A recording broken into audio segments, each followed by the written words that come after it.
রান্না করতেই রহস্যজনকভাবে লাল রঙের গরুর মাংস হয়ে গেল সবুজ। পিকনিকের জন্য কেনা সেই মাংসের রং বদলে যেতে দেখেই রান্না করা মাংস সহ কড়াই নিয়ে উপজেলা নির্বাহী কর্মকর্তার কার্যালয় ও পরে থানায় ছুটে যান কর্মচারীরা। অস্বাভাবিক এই ঘটনায় আতঙ্ক ছড়িয়ে পড়ে তাদের মধ্যে। খুলনার পাইকগাছা পৌরসভার মডার্ন বেকারির ২৫ জন কর্মচারী স্থানীয় একটি দোকান থেকে ৪ কেজি গরুর মাংস কিনে পিকনিকের রান্না শুরু করেন। রান্নার প্রায় অর্ধেক শেষ হতেই তারা দেখতে পান মাংসের স্বাভাবিক লালচে রং বদলে সবুজ হয়ে গেছে।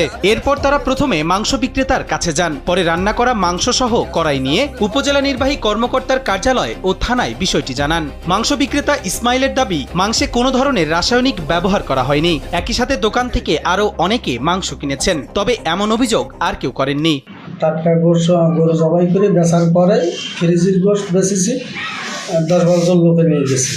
তার মধ্যে মডার্ন বেকারির থেকে ওরা গোশত নিয়ে গেছে, নিয়ে রান্না করার পরে রং চেঞ্জ হয়ে গেছে, মিলিয়ে হয়ে গেছে, আবার আমার ধারে নিয়ে এসে আসলে আমি বললাম যে হয়তো আপনাদের কারখানার কোনো মেডিসিন বা কেমিক্যাল পড়তে পারে, তার জন্য এই কালার হয়েছে। না তো আরও বাজারে যারা গোশত নিয়েছে তারাও তো বলবে, তারাও তো রান্না করতেছে, তারা তো বলতে না সমস্যা।